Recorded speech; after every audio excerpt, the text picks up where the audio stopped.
যুদ্ধবিরতি কার্যকরের কয়েক ঘন্টার মধ্যে লেবাননে ইসরায়েলের ভয়াবহ হামলা, ২৫০'র বেশি প্রাণহানি। প্রতিবাদে আবারও হরমুজ প্রণালী বন্ধ করল ইরান। ভারতের কাছে আবারও শেখ হাসিনাকে ফেরত চাইল বাংলাদেশ। ওসমান হাদির সন্দেহভাজন হত্যাকারীদের প্রত্যর্পণে সম্মত দুই দেশ। সংরক্ষিত নারী আসনে ছাত্রদলের পরিচ্ছন্ন ভাবমূর্তির সাবেক নেত্রীদের প্রাধান্য দেবে বিএনপি। মনোনয়ন চূড়ান্তে মহিলা বিভাগকে দায়িত্ব দিয়েছে জামায়াত।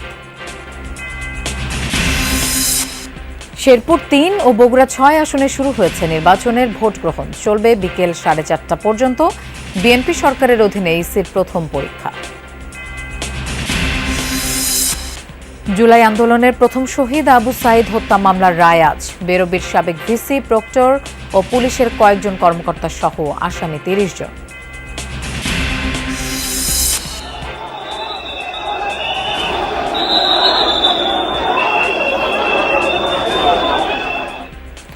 তুচ্ছ ঘটনায় ঢাবি শিক্ষার্থী ও ঢাকা মেডিকেল চিকিৎসকদের সংঘর্ষে ২.৫ ঘণ্টা সেবা বন্ধ ছিল জরুরি বিভাগে। ব্যবস্থা না নিলে কর্মবিরতির হুঁশিয়ারি ইন্টার্নদের। আমি খুঁটি দিয়ে দিয়েছি স্যার, আমি তো খুঁটি যখন গাড়বো তার আগে আমি টাকা আপনি মনে করেন দিয়ে দেবো। খুঁটি গাড়বো এর কোনো নাই, আমার এখন দিয়ে আপনি কাজ করবেন, আমার কোনো আমি আপনার ওটা নিয়ে আর কোনো মাথায় ঘামাবো না।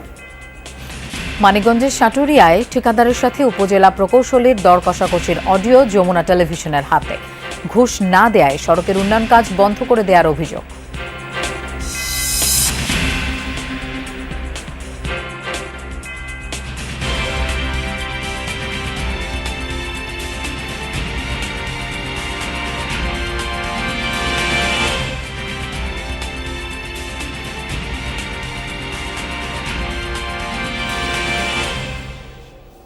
শুভেচ্ছা, আমন্ত্রণ যমুনা নিউজে। আপনাদের সঙ্গে থাকছি আমি মৌসুমী আহমেদ লোপা। এতক্ষণ শিরোনাম দেখছিলেন।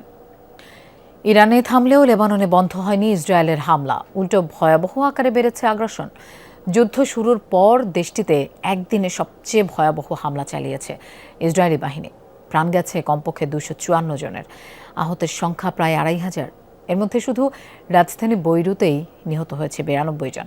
শহরটির দক্ষিণাঞ্চলে প্রাণ গেছে আরও ৬১ জনের। এছাড়াও নাবাতিয়ে এলাকায় ২৮, বালবেকে ১৮, আলেই জেলায় ১৭, টায়ারে ১৭, সিডনে ১২ ও হেরমেলে ৯ জনের মৃত্যু হয়েছে ইসরায়েলি হামলায়। মঙ্গলবার ইরান ও ইসরায়েল যুক্তরাষ্ট্রের মধ্যে যুদ্ধবিরতি কার্যকর হলে ইসরায়েলে হামলা স্থগিত করে লেবাননের সশস্ত্র গোষ্ঠী হিজবুল্লাহ। তবুও মাত্র ১০ মিনিটের ব্যবধানে বৈরুত সহ লেবাননের বিভিন্ন এলাকায় ১০০ বার বিমান হামলা চালায় তেল আবিব।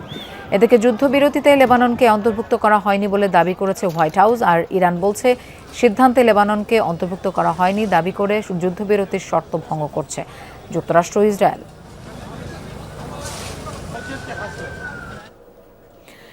এদিকে যুদ্ধবিরতি কার্যকরের পরও লেবাননে ইসরায়েলি হামলার প্রতিবাদে হরমুজ প্রণালী বন্ধ ঘোষণা করেছে ইরান। ইরানের রাষ্ট্রীয় গণমাধ্যম ফার্স নিউজ নিশ্চিত করেছে এই তথ্য। যুদ্ধবিরতির মাত্র কয়েক ঘন্টার মাঝেই লেবাননে সবচেয়ে বড় অভিযান চালায় ইসরায়েল। যুদ্ধবিরতির পর হরমুজ খুলে দেওয়ার নিশ্চয়তা দিলেও এই হামলার জেরে ফের প্রণালী বন্ধ ঘোষণা করে ইরান। যুদ্ধবিরতির শর্ত মোতাবেক লেবাননে হামলা বন্ধ না করলে গুরুত্বপূর্ণ এই নৌপথ দিয়ে চলাচল করতে পারবে না কোনো তেলবাহী ট্যাঙ্কার, এমন হুঁশিয়ারি দিয়েছে তেহরান।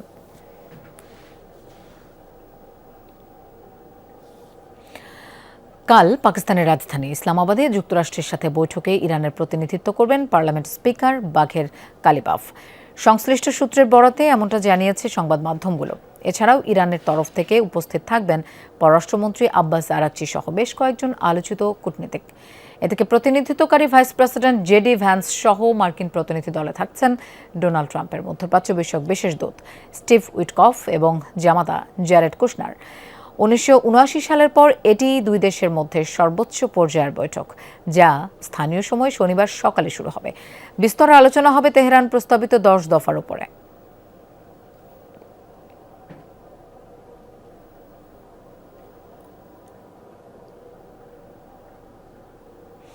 আপাতত ইরান যুদ্ধ থেকে বের হওয়ার সুযোগ মিললেও ব্যাপক ক্ষতির মুখে যুক্তরাষ্ট্র।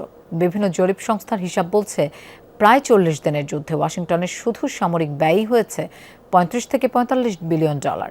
সব মিলিয়ে এই যুদ্ধের প্রভাবে আর্থিক ক্ষতি ছাড়াতে পারে 200 বিলিয়ন ডলার। আর্থিক ক্ষতির পাশাপাশি অন্তত 13 সেনাকে হারিয়েছে দেশটি, আহত হয়েছে 3 শতাধিক। এদিকে ইরানের সাথে যুদ্ধে জড়িয়ে ইউরোপীয় মিত্রদের সাথেও তৈরি হয়েছে টানাপোড়েন।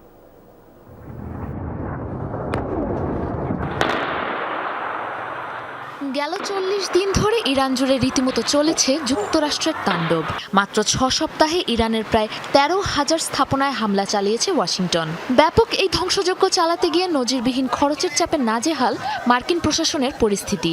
ইরানের পাল্টা হামলাতেও হয়েছে বিপুল ক্ষয়ক্ষতি।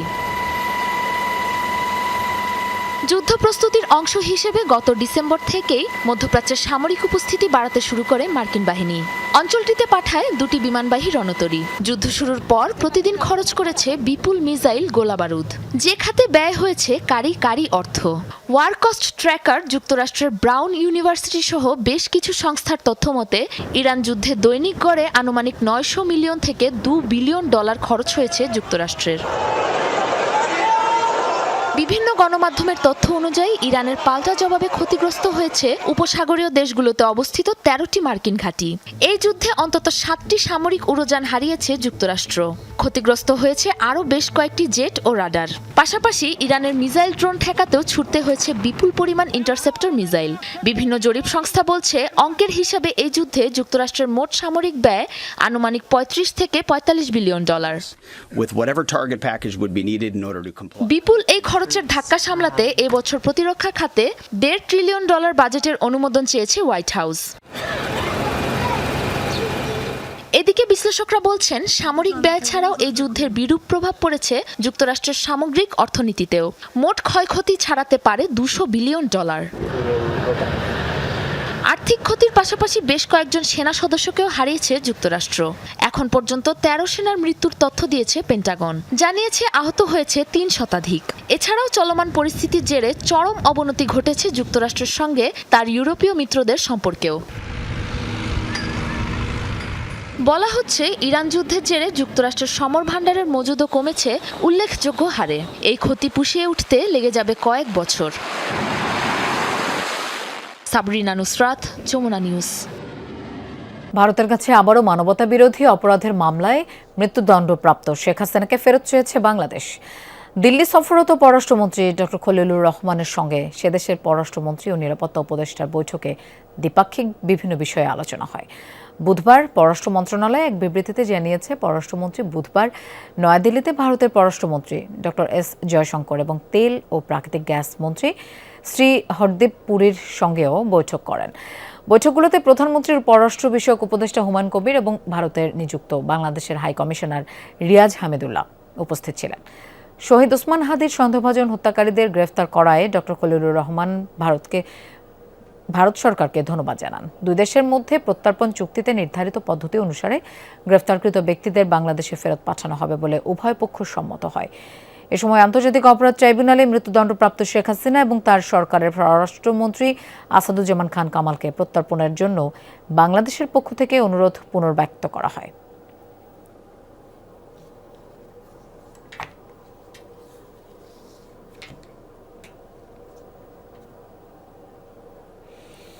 সংরক্ষিত নারী আসনে মনোনয়নের ক্ষেত্রে পরিচ্ছন্ন ভাবমূর্তি, সাংগঠনিক দক্ষতা এবং অতীত আন্দোলনে ভূমিকাকে গুরুত্ব দিতে চায় বিএনপি।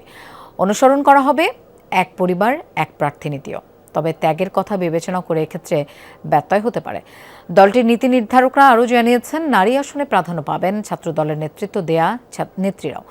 আর সংরক্ষিত আসনের মনোনয়ন চূড়ান্ত করতে মহিলা বিভাগকে দায়িত্ব দিয়েছে জামায়াত। এনসিপি একটি আসনে তাদের একজন নারী নেত্রীকে মনোনয়ন দিতে পারবে। আরিফুর রহমান সবুজ জানাচ্ছেন বিস্তারিত।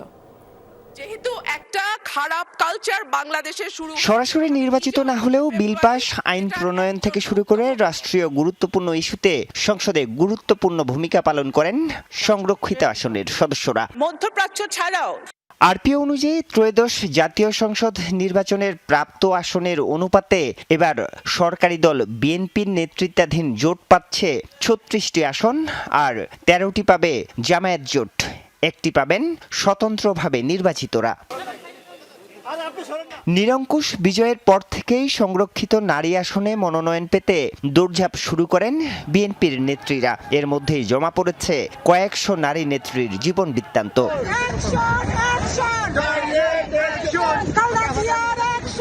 এত নারী নেত্রীর মধ্যে কারা পেতে পারেন মনোনয়ন? এক্ষেত্রে দল বেশ কিছু বিষয়কে গুরুত্ব দিচ্ছে বলে জানান মনোনয়ন প্রত্যাশীরা। হাসিনা বিরোধী ডেমনস্ট্রেশনগুলো কোনো একটা ডেমনস্ট্রেশন বাদ দিইনি আমি, এবং ইউরোপেও চলে গেছি, ফ্রান্সে চলে গেছি। হাসিনা বিরোধী অনেক কিছু যার জন্য আমি দেশে আসতে পারি নাই। নিজের জন্মস্থান এবং নিজের যত শফিউল বাড়ির বাবুর আমার এলাকা, সে সেখানকার নিয়ে স্বপ্ন দেখতো, সেই স্বপ্নগুলো বাস্তবায়ন করতে চাই। আমরা প্রত্যাশা রাখছি সেই ত্যাগী নির্যাতিত নিপীড়িত নারী নেত্রীদেরকে মূল্যায়ন করবেন। আমি তো পোস্ট এবং দলের কাছে কোনো হাইকমান্ডের কাছে কোনোদিন চাইনি নেই, ওনারা আমাকে দিচ্ছেন। সপ্তাহখানেকের মধ্যে সংরক্ষিত আসনের মনোনয়ন চূড়ান্ত করতে পারে বিএনপি। নেতারা বলছেন সুপারিশ নয়, আন্দোলন সংগ্রামে অংশগ্রহণ সহ নানা দিক বিবেচনায় নিচ্ছেন তারা। যোগ্যতা, দক্ষতা এবং দলে তার কন্ট্রিবিউশন, এটাই হওয়া উচিত। আমার বিরাট কন্ট্রিবিউশন, কিন্তু আমার যোগ্যতা নাই, আমি একটা লেম্যান, তো সুতরাং আমি তো বড় কিছু প্রত্যাশা করতে পারি না। সংরক্ষিত আসনে মনোনয়ন চূড়ান্ত করতে কাজ করছে জামায়াত। শরিক দল এনসিপিকেও দেয়া হবে একটি নারী আসন। আমাদের যে মহিলা বিভাগ আছে জামায়াতের মহিলা অংশের পক্ষ থেকে একটা প্রস্তাবনা দেওয়া হয়েছে, যারা সেন্ট্রালি লিড করছে তাদের মধ্যে থেকে একটা অংশ আছে। আবার বিভিন্ন অঞ্চল কেন্দ্রিক, মূল কথা হচ্ছে পার্লামেন্টে প্রতিনিধিত্ব করতে সক্ষম তাদেরকে এখানে প্রস্তাবনায় বিবেচনায় আনা হয়েছে। মাননীয় স্পিকার, আমাদের মন্ত্রী মহোদয় অত্যন্ত সেনসিটিভ হয়ে গেলেন। স্বতন্ত্র নির্বাচন করে বিজয়ী হয়েছেন বিএনপির ৬ জন বিদ্রোহী। তাদের প্রাপ্ত একটি আসনে একজনকে মনোনয়ন দিবেন তারা। স্বাস্থ্যের প্রশ্নে আরিফুর রহমান সবুজ, যমুনা নিউজ, ঢাকা। শেরপুর ৩ আসনের নির্বাচনের ভোট গ্রহণ চলছে। সকাল 7:30টায় শুরু হওয়া ভোট গ্রহণ চলবে বিকেল 4:30টা পর্যন্ত। আসনটিতে মোট ভোট কেন্দ্র 128টি, ভোট কক্ষ 751টি আর ভোটার 4,09,806 জন। এই আসনের প্রার্থী রয়েছেন 3 জন। ভোট গ্রহণের খবর জানবো সহকর্মীদের কাছ থেকে। জেলার ঝিনাইগাতী উপজেলায় আছেন সহকর্মী আলামিন হক অহন, আমরা তার কাছে শুরুতেই যেতে চাই। অহন, আপনি যে কেন্দ্রে আছেন সেখানকার ভোট গ্রহণের কি অবস্থা দেখছেন? একদম শুরুর সময়ে ভোটার উপস্থিতি এই মুহূর্তে কেমন? বেশ কম, মন্থর গতিতে। আপনি জেনে থাকবেন গণভোটের হা না ভোটের যে বিষয়টি ছিল, যে কারণে 1 ঘন্টা ভোটের সময়সীমা বাড়ানো হয়েছিল সেই 12 ফেব্রুয়ারি নির্বাচনে, কিন্তু যেহেতু সেটির ফয়সালা হয়ে গেছে, যে কারণে হা না ভোট নেই, কিন্তু 1 ঘন্টার যে সময়সীমা বাড়ানো হয়েছিল সেটি রয়েছে। যে কারণেই আমরা দেখছিলাম যে যেহেতু এই কেন্দ্রে অর্থাৎ শেরপুর 3 আসনে সেখানে যেহেতু হা না ভোটের বিষয়টি নেই, যে কারণে এখানকার মানুষজন বেশ ধীরে সুস্থে আসছেন এবং অন্যান্য গেল 12 ফেব্রুয়ারি নির্বাচনে আমরা যেমনটা দেখেছিলাম যে ভোট গ্রহণে বেশ সময় লাগতো, আজ নিশ্চয়ই সেটি হচ্ছে না। এখন পর্যন্ত আমরা দেখছি নারীদের উপস্থিতি বেশি, এবং আপনি জেনে থাকবেন এই শেরপুর 3 আসনে নারী ভোটারের সংখ্যাই বেশি, এবং বরাবরই বলা হচ্ছিল যারা এবার নারী ভোটারদেরকে টানতে পারবেন তাদেরই জয় হবে, এমনটি বলা হচ্ছিল। এবং এখন পর্যন্ত আমরা দেখছি সকাল 7:30টায় ভোট গ্রহণের পর উপস্থিতি ক্রমান্বয়ে বাড়ছে, এবং পাহাড় ঘেরা এলাকা, সমতল খুবই কম, বিশেষ করে ঝিনাইগাতী এবং আরেকটি যে শ্রীবর্দী উপজেলা রয়েছে, এই 2 উপজেলা মিলিয়ে তো ভোট গ্রহণের আয়োজন। সেটিতে সীমান্ত এলাকা রয়েছে অন্তত 20 কিলোমিটার। সীমান্ত এলাকায় বন্য হাতির উপদ্রব যেমন রয়েছে, এই এলাকা পিছিয়ে পড়া একটি এলাকা, জনগোষ্ঠী মাদক রয়েছে, একই সঙ্গে মাদকের পাশাপাশি রয়েছে অনলাইন জুয়া, একেবারে ক্ষয়ে যাওয়া একটি সমাজ বলা যায়। এবং যে কারণেই আমরা এখানকার ভোটারদের সঙ্গে কথা বলছিলাম, গত পরশু থেকেও আমরা গণমাধ্যম কর্মীর কথা বলার চেষ্টা করলাম, তারা একই কথাই বলছিলেন যে কথা দিয়ে কথা রাখা হয় না, মাদক নির্মূলের ব্যবস্থাকেও। অহন, ধন্যবাদ আমাদের সাথে যোগ দেবার জন্য। দর্শক, আমরা এবার শ্রীবর্দী উপজেলার মদিনাতুল উলুম মাদ্রাসা কেন্দ্রে যেতে চাই। সেখানে আছেন আদিল মাহমুদ উজ্জ্বল। অহন বলছিলেন যে সকালবেলা ঝিনাইগাতীতে ভোটার সংখ্যা মোটামুটি কম। আপনি যে কেন্দ্রে আছেন সেখানকার কি অবস্থা দেখছেন এবং নির্বাচনের সার্বিক পরিবেশ একটু জানতে চাই।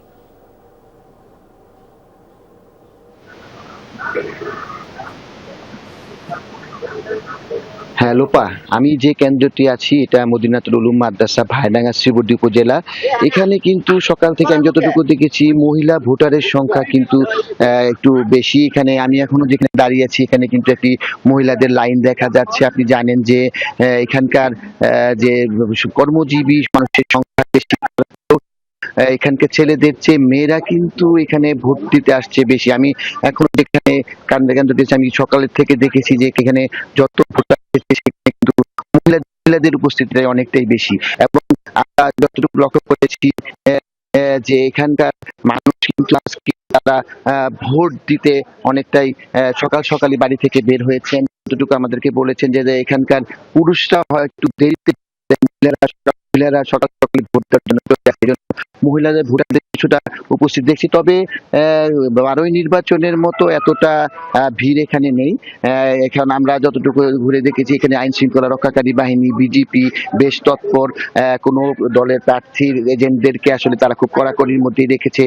তারা কোনো অপ্রীতিকর ঘটনার সুযোগ দিতে তারা চায় না। তারা বলছে একটা সুষ্ঠু নির্বাচন করার জন্য যা যা প্রয়োজন তারা এখানে করবে। আপনি জানেন যে সীমান্তবর্তী এলাকা, পুরো এলাকাটাই কিন্তু 30 কিলোমিটার এই সীমান্ত। এখানে মানুষ, দরিদ্র মানুষের সংখ্যা বেশি, কর্মজীবী মানুষের সংখ্যা বেশি, যে কারণে কিন্তু আসলে এখানে মানুষ আসলে বেলা যত গড়াবে ততই কিন্তু এখানে উপস্থিতি বাড়বে, এমনটাই আমাদেরকে এই এলাকার লোকজন জানিয়েছেন। লোপা।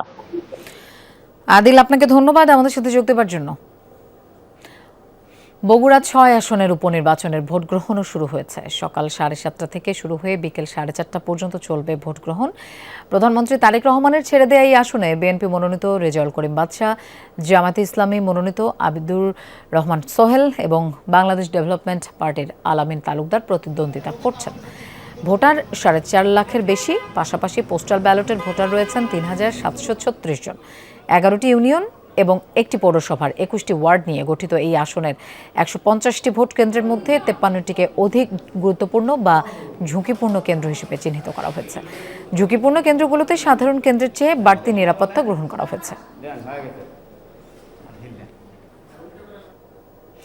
আমরা এই বিষয়ে জানবো। আমাদের সাথে যোগ দিচ্ছেন সহকর্মী মেহরুল সুজন। সুজন, ভোট গ্রহণের শুরুর সময় একেবারেই কি অবস্থা দেখছেন? সার্বিক পরিস্থিতি, ভোটার উপস্থিতি কেমন?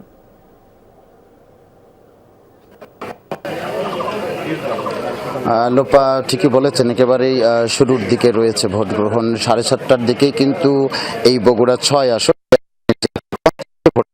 রয়েছে, সেই 150টি ভোট কেন্দ্রে একযোগে ভোট গ্রহণ শুরু হয়েছে। এবং আমি এখন লোপা যে কেন্দ্রটিতে রয়েছি, হাসনা জাহান বালিকা বিদ্যালয়, এই হাসনা জাহান বালিকা উচ্চ বিদ্যালয় ভোট কেন্দ্রে কিছুক্ষণ আগে যিনি বিএনপি মনোনীত বাদশা, তিনি তার ভোটাধিকার প্রয়োগ করেছেন এবং একদম ভোট গ্রহণের শুরুতে 7:30টার কিছু পরে ভোটাধিকার প্রয়োগ করেছেন জামায়াতে ইসলামী মনোনীত প্রার্থী আবিদুর রহমান সোহেল।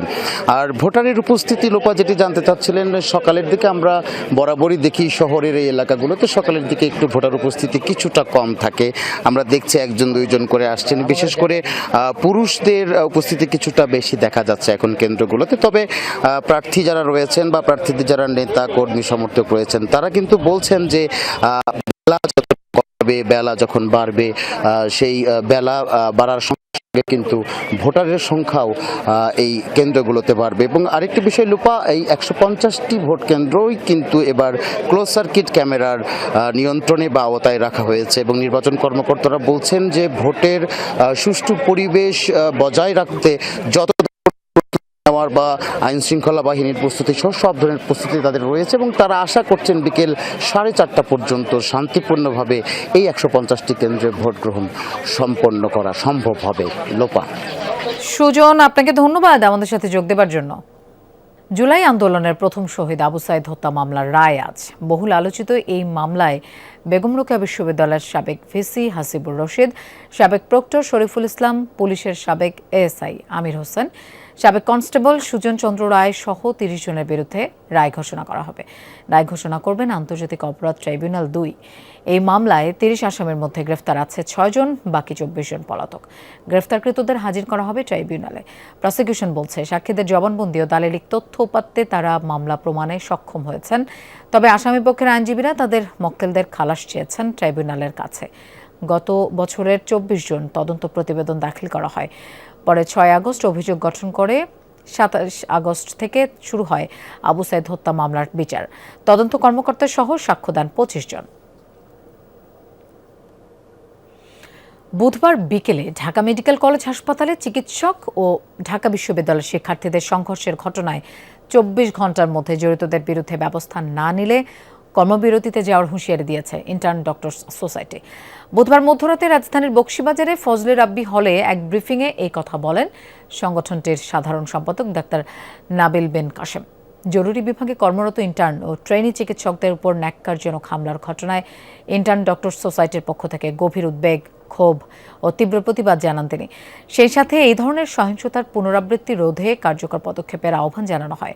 হামলাকারীদের শনাক্ত করে ২৪ ঘন্টার মধ্যে হাসপাতাল কর্তৃপক্ষের বাদী হয়ে মামলা এবং দোষীদের বিচার নিশ্চিত করা সহ ৪ দফা দাবি তুলে ধরে সংগঠনটি। ঢাবি শিক্ষার্থী পরিচয়ী এই সন্ত্রাসীদের যদি ২৪ ঘন্টার মধ্যে গ্রেফতার করা না হয়, তাহলে আমরা দেশব্যাপী সকল ইন্টার্ন চিকিৎসক মিলে কঠোর কর্মসূচিতে যেতে বাধ্য। আমরা আগামী ২৪ ঘন্টা কর্মবিরতিতে যাচ্ছি এবং আমরা আমাদের হাসপাতালের আমাদের কর্তৃপক্ষের কাছে এবং স্বাস্থ্য অধিদপ্তরের কাছে আমরা ৪ দফা দাবি পেশ করেছি। ঘুষ না দেয়ায় বন্ধ করে দেয়া হয়েছে উন্নয়ন কাজ, এমন অভিযোগ মানিকগঞ্জের সাটুরিয়া উপজেলা প্রকৌশলের বিরুদ্ধে। ঠিকাদারি প্রতিষ্ঠান বলছে, বরাদ্দের ২% টাকা না দেয়ায় ২ মাস ধরে থমকে আছে সড়ক উন্নয়ন প্রকল্প। ঠিকাদারের সঙ্গে প্রকৌশলীর ঘুষের টাকার দর কষাকষির একটি অডিও এসেছে যমুনা টেলিভিশনের হাতে। যদিও অভিযোগ অস্বীকার করেছেন সংশ্লিষ্ট প্রকৌশলী। স্যার আমি খুঁটি যেটা সেটা দিয়েছি স্যার, আমি তো খুঁটি যখন গাড়বো তার আগে আমি টাকা আপনি মনে করেন দিয়ে যাবো। আমার খুঁটি গাড়বো এর কোনো নাই, আমার এখন দিয়ে আপনি কাজ করবেন, আমার কোনো আমি আপনার ওটা নিয়ে আর কোনো মাথায় ঘামাবো না। নিজ কার্যালয়ে বসে ঠিকাদারের সঙ্গে ঘুষের টাকা নিয়ে এমন দর কষাকষির অভিযোগ সাটুরিয়া উপজেলা প্রকৌশলী ইমরান হাসানের বিরুদ্ধে। সড়ক উন্নয়ন কাজ শুরুর আগে বরাদ্দের ২% টাকা দাবি করা হয় বলে অভিযোগ। ঘুষ না দেয়ায় প্রায় ২ মাস ধরে বন্ধ ১,৬১,০০,০০,০০০ টাকার প্রকল্পটি। অফিসে ডাইকে নিয়ে 2% টাকা ঘুষ চাইছিল। 2% টাকা বলছি, এত টাকা আমি তো এখন দিতে পারবো না, কিছু টাকা নেন, পরবর্তীতে বিলের সময় আপনি এটা নিন। এবং কি এই অবস্থায় পরে উনি কইছেন আমার ১০০ টাকা দেওয়া লাগবে, অগ্রিম টাকা দিয়ে কাজ শুরু করলে করবেন, না করলে করা লাগবে না। খুবই একটা গুরুত্বপূর্ণ একটা রাস্তা, ধানকড়া বাজার থেকে সাহেবপাড়া পর্যন্ত 3 কিলোমিটার রাস্তা, খুবই বাজে। ইঞ্জিনিয়াররা বসে থেকে খুঁটি ঢালাই করতেছে এবং কি তারা চলেও যাইতেছে, তারপরেও এই কাজ অফ রাখছে। উপজেলার ধানকোড়া ইউনিয়ন পরিষদ কার্যালয় থেকে ধুল্লা ভায়া খুনিরটেক বাজার পর্যন্ত ২০০০ মিটার সড়ক উন্নয়ন কাজ পায় এসআর ট্রেডার্স। কার্যাদেশ পাওয়ার পর মালামাল কিনে মজুত করা হয়, কিন্তু কাজ শুরুর প্রস্তুতি নিতেই উপজেলা প্রকৌশলী কাজ বন্ধ করে দেন বলে অভিযোগ ঠিকাদারের। কাজ বন্ধ করে দেওয়ার কারণে আমার অনেক আর্থিকভাবে ক্ষতিগ্রস্ত হয়েছে এবং ২০ থেকে ২২ লাখ টাকা পর্যন্ত আমি ক্ষতিগ্রস্ত হয়ে গেছি। এখন আমি স্টুডেন্ট বয়সে অবস্থায় আমার এই এত বড় ক্ষতি পোষণ কীভাবে পোষাবো আমি নিজে বুঝতেছি না। শুধু এই ঠিকাদারি নন, স্থানীয় আরও কয়েকজন ঠিকাদারও এলজিইডির উপজেলা প্রকৌশলীর বিরুদ্ধে ঘুষ দুর্নীতির অভিযোগ তুলেছেন। গত অর্থ বছর এডিপির 2টি প্রকল্প আমি পেয়েছিলাম। উনি আমাদের কাছে ওই স্কিম অনুযায়ী 10,000 টাকা করে দাবি করছিল। 1 মাস আগে উনি এখান থেকে বদলি হয়ে অন্যত্র চলে গেছে, কিন্তু কোনোভাবে সেখান থেকে রিলিজ নিচ্ছে না, বা কি তার খুঁটির জোর কোথায় আমরা জানি না, সে এখানে কিভাবে থাকে। তা আমরা চাই যে তাড়াতাড়ি উনি এখান থেকে যেন বিদায় হয়। তবে ঘুষ দাবি ও অডিও রেকর্ড সব অভিযোগই অস্বীকার করেছেন উপজেলা প্রকৌশলী। তার দাবি, প্রয়োজনীয় প্রক্রিয়া অনুসরণ না করে কাজ শুরু করতে চাওয়ায় সাময়িকভাবে বন্ধ রাখা হয়েছে প্রকল্পটি। আমি আসলে অডিওর ব্যাপারে জানি না, এরকম কোনো বিষয় আমার জানা নেই যে বা তার সঙ্গে ধরনের 2% বা 3% বা 4% এরকম কোনো কথাবার্তা তার সঙ্গে আমার হয়নি। এটা হয়তো তাদের একটা মিথ্যা একটা প্রপাগান্ডা বা আর কি। এদিকে অভিযোগের বিষয়টি তদন্ত করে প্রয়োজনীয় ব্যবস্থা নেয়ার আশ্বাস দিয়েছেন উপজেলা নির্বাহী কর্মকর্তা। তার ঊর্ধ্বতন কর্তৃপক্ষের কাছে বিষয়টি গিয়েছে, তারা দেখবে। আর পাশাপাশি যেহেতু আমাদের নলেজে এসে আমরা বিষয়টি দেখব, আমি কথা বলবো আমার ঊর্ধ্বতন কর্তৃপক্ষের সাথে। ঘুষের দাবি পূরণ না হওয়ায় উন্নয়ন কাজ বন্ধ থাকার অভিযোগে এলাকায় চাঞ্চল্যের সৃষ্টি হয়েছে। এ ঘটনায় এলজিইডির প্রধান প্রকৌশলী বরাবর লিখিত অভিযোগ করেছেন সংশ্লিষ্ট ঠিকাদার। BM Khorshed, Jamuna News, Manikganj. দিন দিন তীব্র হচ্ছে জ্বালানি তেলের সংকট। দেশের অন্যান্য স্থানের মতো জামালপুরে চাহিদা মতো মিলছে না অকটেন পেট্রোল। এর মধ্যে ডিজেল সংকট বিপাকে ফেলেছে কৃষককে। একদিকে জ্বালানির অভাবে সেচ পাম্প বন্ধ, অন্যদিকে সারের লাগামহীন দাম কৃষককে ভাবিয়ে তুলছে। জামালপুরের চর যথার্থপুর ভাটিপাড়ার কৃষক হারুন মিয়া ভোর থেকে ডিজেলের জন্য পাম্পে লাইনে দাঁড়িয়েছেন। তেল পাবেন নাকি খালি হাতে ফিরতে হবে, সেই চিন্তার ভাঁজ হারুন মিয়ার কপালে। অবশেষে দুপুরের শেষ ভাগে মিলল বহুল কাঙ্ক্ষিত ডিজেল, তবে মাত্র 2 লিটার। সামান্য এই তেল নিয়ে কিভাবে 21 বিঘা জমি আবাদ করবেন তা নিয়ে আবারও দুশ্চিন্তা। তেল পাওয়া যায় না, বেশিরভাগই আমার কষ্ট হইতাছে। সকাল থেকে গেছি, এখন মনে বেলা কয়টা, 2টা বাজে গেছে। এই কষ্ট করে তেল নেই আমাদের জন্য অনেক ক্ষতি, কাজের ক্ষতি হইতাছে। চৈত্রের খরাতাপে ফেটে চৌচির মাঠঘাট, বোরো ধান, ভুট্টা আর গ্রীষ্মকালীন সবজির জমিতে দেখা দিয়েছে পানির তীব্র সংকট। সেচের জন্য ডিজেল না পেয়ে দিশেহারা কৃষকরা। ফলন কমে যাওয়ার আশঙ্কার পাশাপাশি বাড়ছে অনিশ্চয়তা। আমরা কেমন আবাদ করবো? ধান নষ্ট হইতাছে, যে আপনার জিঙ্গা পটল নষ্ট হইতাছে, যার করলা করছে করলা নষ্ট হইতাছে। তেল পাওয়া যাচ্ছে না, দ্বিতীয় কথা মনে হলেন যে বৃষ্টি নাই, ফসল আগার পাইতাছি না, পুরো প্রতি বছরই ধরা খালি। কৃষকের মরতেছে মাঠে, কিন্তু সরকার খালি কয় তেল আছে তেল আছে, কৃষকের মাঠে তো তেল পাইতেছে না। মোটর সাইকেল সহ অন্যান্য যানবাহনের চাপেও কৃষকদের জন্য তেল পাওয়া কঠিন হয়ে উঠেছে। এর সঙ্গে যুক্ত হয়েছে সারের লাগাম ছাড়া দাম। দুই সংকটে যেন টুটি চেপে ধরা হয়েছে প্রান্তিক কৃষকদের। কৃষক ওই যে ঠেকছি আমরা পাইতাছি না, কৃষক কোন সরকারের থেকে কোনো সহযোগিতা না পাইতাছি, কোন সার না পাইতাছি, ডিজেল সার পাইতাছি না, তেল পাইতাছি না। এবং আমি বিক্রি করতে যাই, শশা বিক্রি করতে 3 টাকা কেজি, দাম পাইতাছি না। তেলের কাইখিসের জন্য পানি 1 তুলা দিতে দিতে আর 1 তুলা দিতে দিতে খেত মরে গেছে গা। কৃষি বিভাগ বলছে জ্বালানি সংকটের প্রভাব নিয়ে এখনো বড় কোনো অভিযোগ পায়নি তারা। সারের বিষয়ে অভিযোগ পেলে নেওয়া হবে ব্যবস্থা। আমাদের কাছে সরাসরি এমন কোনো কমপ্লেন আসেনি, যদি আসে সেক্ষেত্রে আমরা বিভাগীয় ব্যবস্থা নিব, তবে কৃষক ন্যায্য মূল্যেই সার পাবে বলে আমরা আশা করছি। এদিকে জেলা প্রশাসন বলছে কৃষকদের জন্য জ্বালানি সরবরাহ নিশ্চিত করতে কাজ করা হচ্ছে। সরকারের একটা নির্দেশনা রয়েছে, কেউ যদি সেই নির্দেশনা ভায়োলেশন করে তাদের এবং আমাদের কাছে অভিযোগ জানায়, আমরা তাদের বিরুদ্ধে ব্যবস্থা নেব এবং তার জ্বালানি আমরা নিশ্চিত করব। জেলায় 36,000-এর বেশি ডিজেল চালিত ও 19,700টি বিদ্যুৎ চালিত সেচ পাম্প রয়েছে। জ্বালানি তেল ডিজেলের সংকটে বেশিরভাগ সেচ পাম্পের অবস্থা এখন এমন। জামালপুরের প্রান্তিক পর্যায়ে মধ্যপ্রাচ্যের যুদ্ধের যে প্রভাব, এগুলো দেখলেই স্পষ্ট বোঝা যায়। তাই দ্রুত সময়ে কৃষকদের বাঁচাতে হলে দরকার কৃষকদের ন্যায্যতার সাথে তেলের ব্যবস্থা। সাগর ফরাজি, যমুনা নিউজ, জামালপুর। দর্শক, ঝিনাইদহের পাম্পগুলোর পরিস্থিতি জানবো। আমাদের সাথে যোগ দিচ্ছেন সহকর্মী আহমেদ নাসিম আনসারি। নাসিম, গ্রাহকরা পর্যাপ্ত তেল পাচ্ছেন কিনা, ডিপো থেকে তেল সরবরাহ কতটা স্বাভাবিক হয়েছে? লোপা, দিনের পর দিন ঝিনাইদহে কিন্তু মানুষের তেল নেওয়ার যে ভোগান্তি সেটা চরমে পৌঁছেছে।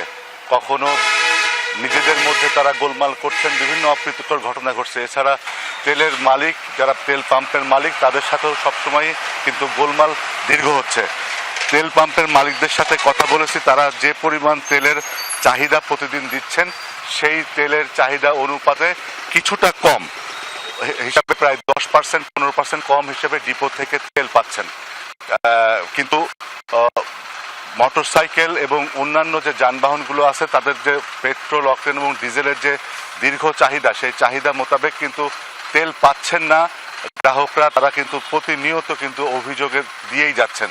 আর পেট্রোল মালিকদের সাথে কথা বলে আমরা যেটা জানতে পারছি যে তাদের যে 36টা ঝিনাইদহ জেলায় যে পাম্প রয়েছে সেখানে কিন্তু তারা নিয়মিতভাবে সকালে কখনো কখনো বিকালে তেলে দিয়ে যাচ্ছেন এবং তেল দেওয়াতে তারা যে অভিযোগটা করেছেন একই ধরনের গ্রাহক বা একই ধরনের বাইকাররা একবার তেল নেওয়ার পরে 2 ঘন্টা পরে এসে আবার তারা কিন্তু লাইনে দাঁড়াচ্ছেন। তার কারণে কিন্তু তেল দেওয়াতে কিন্তু ভোগান্তি তৈরি হচ্ছে, অসমন্বয়তা তৈরি হচ্ছে।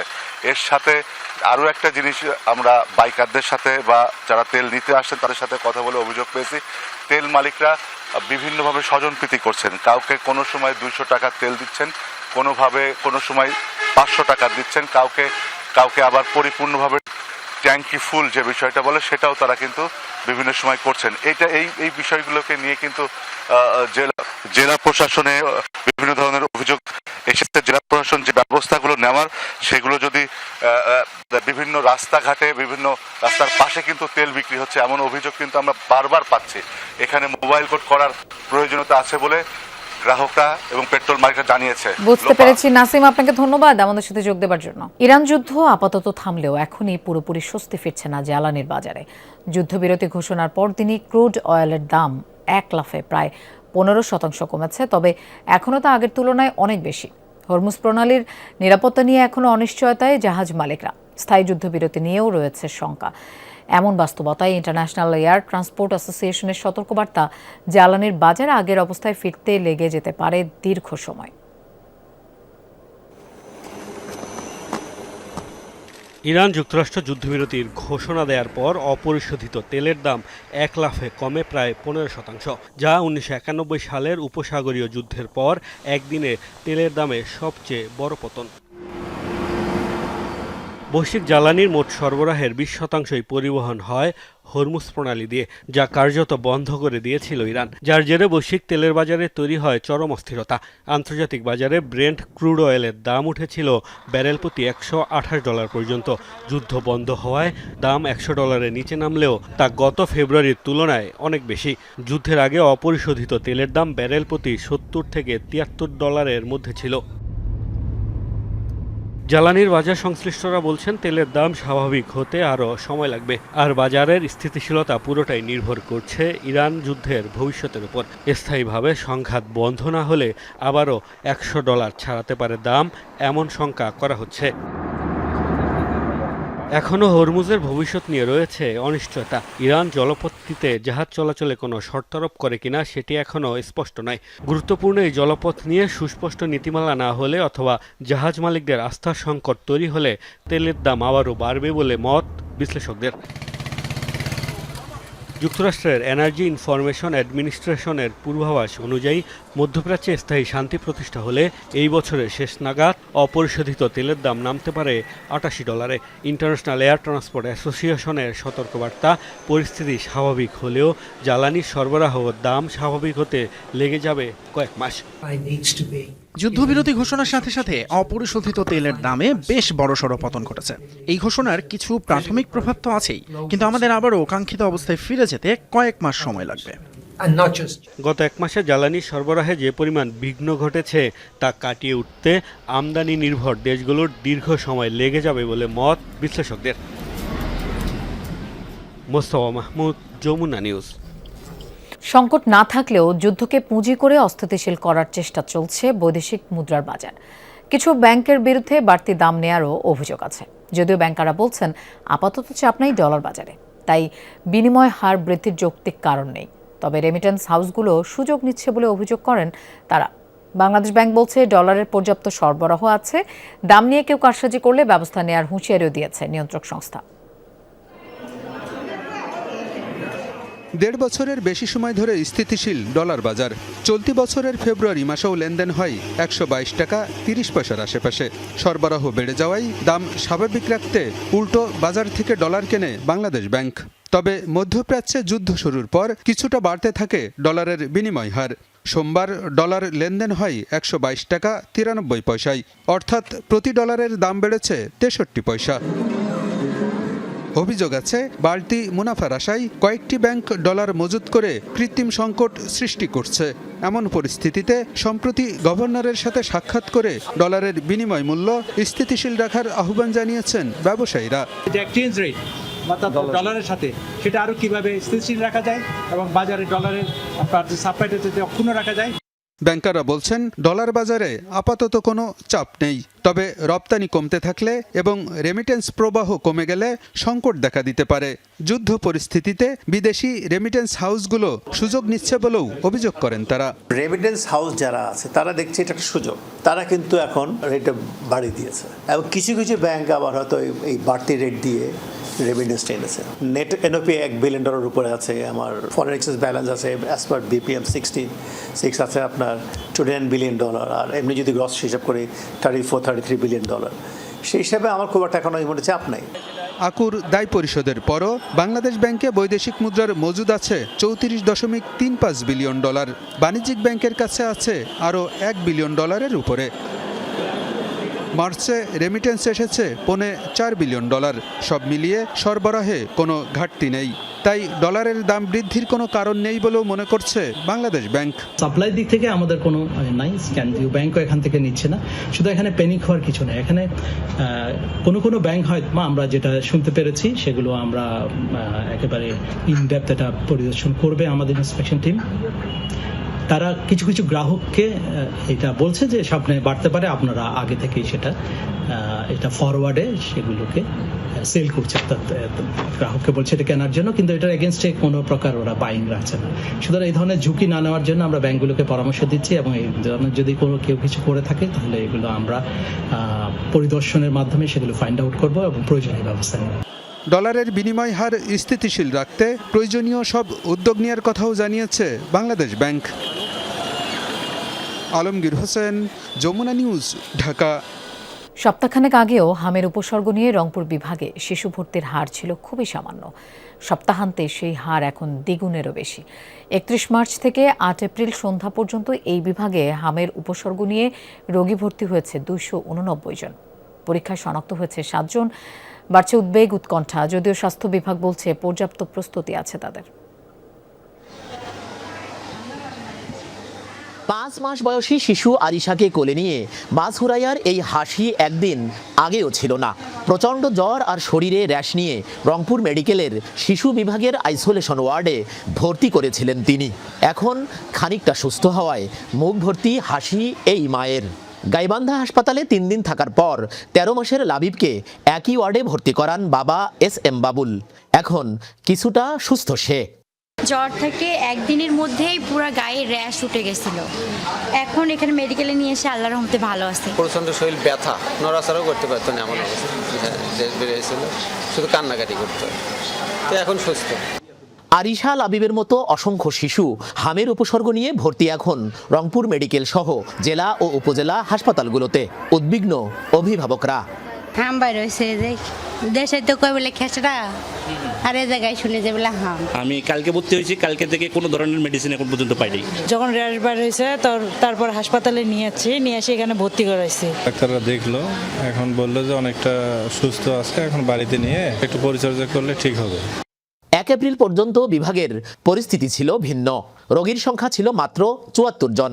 তবে 7 এপ্রিল থেকে পাল্টে যায় চিত্র। একদিনেই ভর্তি হয় 107 জন। 31 মার্চ থেকে বিভাগের হাসপাতালগুলোতে ভর্তি হওয়া রোগীর সংখ্যা 289 জন। তবে এখনও আতঙ্কিত হওয়ার মতো পরিস্থিতি হয়নি বলছেন সংশ্লিষ্টরা। সতর্ক থাকতে হবে। মিজেলস এর রোগী এখনো আসছে, মিজেলসের প্রাদুর্ভাব বাড়তে পারে, কিন্তু এখন পর্যন্ত আমাদের সার্বিকভাবে সংকট দেখা যাচ্ছে না। এটা এখনো এরকম ভয়ের কিছু নাই, এখনো আতঙ্কজনক হওয়ার কিছু নাই, কিন্তু রোগী যেহেতু বাড়া শুরু হয়েছে হয়তো ভবিষ্যতে বাড়বে এবং আমাদের ওইভাবে আমরা প্রস্তুত আছি। পরিস্থিতি মোকাবেলায় পর্যাপ্ত ব্যবস্থা নেওয়ার দাবি বিভাগীয় স্বাস্থ্য পরিচালকের। বর্তমানে রুটিন PI কার্যক্রম চালু রয়েছে এবং সেই সঙ্গে আমরা সচেতন করে যাচ্ছি এবং আমাদের প্রতিটি হাসপাতালে হাম আইসোলেশন সেন্টার রয়েছে এবং খুব শীঘ্রই ক্যাম্পিংও শুরু হবে। স্বাস্থ্য বিভাগ জানিয়েছে চলতি বছরের 1 জানুয়ারি থেকে 30 মার্চ পর্যন্ত 3 মাসে রংপুর বিভাগে 116 জন হামের উপসর্গ নিয়ে ভর্তি হয়েছিল। সরকার মাঝহারুল মান্নান, যমুনা নিউজ, রংপুর। দর্শক, হামের পরিস্থিতি সম্পর্কে জানবো।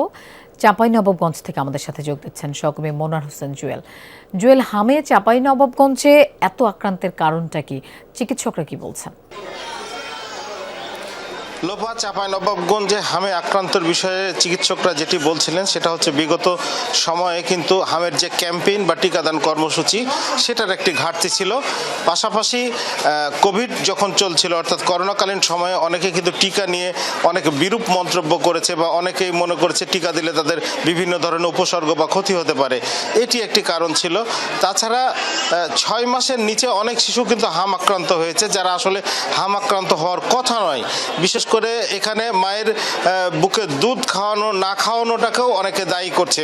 আমি যদি একটু দেখাই, আজকে চাঁপাইনবাবগঞ্জ জেলা হাসপাতালে রোগী ভর্তি আছে প্রায় 35 জন, এবং মানে নতুন নতুন প্রতিনিয়তই কিন্তু চাঁপাইনবাবগঞ্জ জেলা হাসপাতালে হামের রোগী আক্রান্ত হয়ে কিন্তু এখানে ভর্তি হচ্ছেন, এবং পাশাপাশি মানে কিন্তু এই জটিলতা আরও বাড়ছে। আজকে যদি বলতে চাই, এই মুহূর্তে কিন্তু চাঁপাইনবাবগঞ্জ জেলা হাসপাতালে 69 জন হাম আক্রান্ত রোগী কিন্তু এখনো ভর্তি রয়েছেন।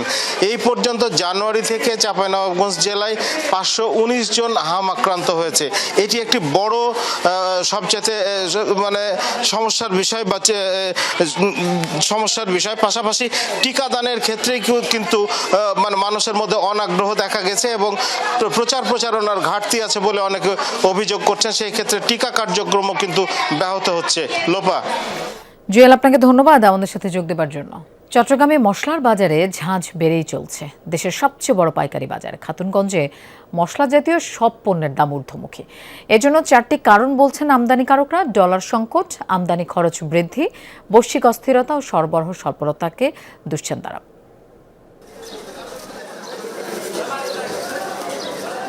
ঈদুল আজহার মাস দুয়েক আগে থেকে মশলার মূল্যবৃদ্ধি প্রতি বছরের নিয়মিত চিত্র। তার উপর এবার মধ্যপ্রাচ্যের চলমান যুদ্ধ পরিস্থিতির অজুহাত দিচ্ছেন বিক্রেতারা। এসবের প্রভাব স্পষ্ট খাতুনগঞ্জে। ব্যবসায়ীদের দাবি, জ্বালানি সংকটে ব্যাহত হচ্ছে পরিবহন, সরবরাহে প্রভাব পড়ায় বেড়েছে মশলা জাতীয় পণ্যের দাম। দেশি ও ভারতীয় মরিচ কেজি প্রতি বেড়েছে 30 থেকে 100 টাকা, জিরা 15 থেকে 20 টাকা, হলুদের দাম বেড়েছে 15 থেকে 20 টাকা। বাড়তি দামে বিক্রি হচ্ছে চিকন ও মোটা ডাল। প্রতি জিনিসের প্রতি 10 টাকা করে বাড়তি, 10-15 টাকা। সেটা আমার মনে হয় যানবাহন সংকট, ডিজেলের কারণে যানবাহন ডিজেল না পাওয়ার কারণে দীর্ঘ তাদের ভাড়ার বাড়তি। প্রতিদিন যে গাড়িগুলো হতো খাতুনগঞ্জে, কিন্তু আজকে দেখছেন একদম ফাঁকা। গাড়িগুলো বিভিন্ন জায়গা থেকে যে পোর্ট থেকে আসতো, স্থল বন্দর থেকে, এগুলো কিন্তু কমে আসতেছে। আর বিশেষ করে ইন্ডিয়াতেও কিন্তু কিছু কিছু পণ্যের দাম বেড়েছে। যেমন আসলে ডলার সংকট হওয়ার কারণে ডলারের কিন্তু হাই রেট, সেটা তো অবশ্যই বিশ্ববাজারে আপনারা দেখতেছেন। সেটা সে তো আপনার এখন গিয়ে ওই ইন্ডিয়ার মরিচটা গিয়ে হাই রেট হয়ে যাচ্ছে। আমদানিকারকদের দাবি, ডলার সংকট এবং বৈশ্বিক অস্থিরতার কারণে আমদানি খরচ বেড়েছে কয়েক গুণ, ফলে দাম নিয়ন্ত্রণে রাখা যাচ্ছে না। মরিচের দাম বৃদ্ধি বলতেছে, এটা আসলে ফলনটা কম হওয়ার কারণে দামটা বাড়তি। তার সাথে আছে আপনার ডলার সংকট আর জ্বালানি পরিবহন সেক্টরে একটা অস্থিরতা। হলুদের দাম বেড়েছে প্রায় 20 থেকে 25 টাকা, মরিচার দাম বেড়েছে প্রায় 25 থেকে 30 টাকায়, এবং প্রায় পণ্যের দাম বেড়েছে। এবং আমরা মনে করছি যে যদি এটা যুদ্ধ বা এই আমদানির যে সংকট সেটি যদি দীর্ঘায়ী হয়, তাহলে আগামী ঈদুল আজহা উপলক্ষে যে মশলার যে চাহিদা সেটি অনেকাংশে ঘাটতি থাকবে। হঠাৎ করে মূল্যবৃদ্ধিতে বিপাকে ভোক্তারা।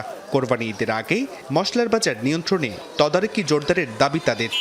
বেশি হলেও যখন আমার ইমার্জেন্সির দরকার, এটার জন্য আমি কম্প্রোমাইজ মানে কম্পিটিশন করতে পারছি না। বাজার একটু জিনিসপত্রের মশলাপাতির দাম বেশি দেখতেছি এখন মনে করেন আমরা হাত পা বাঁধা, আমাদেরকে তো খরিদ করে খেতে হবে।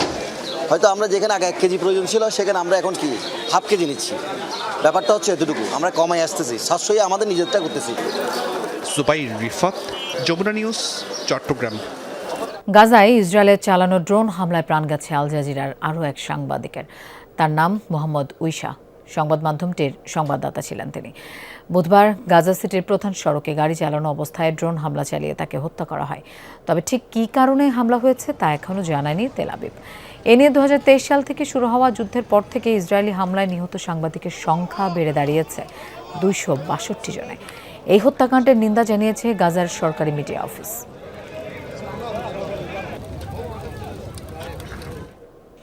দর্শক, এই ছিল যমুনা নিউজ। এতক্ষণ সাথে থাকার জন্য ধন্যবাদ সবাইকে।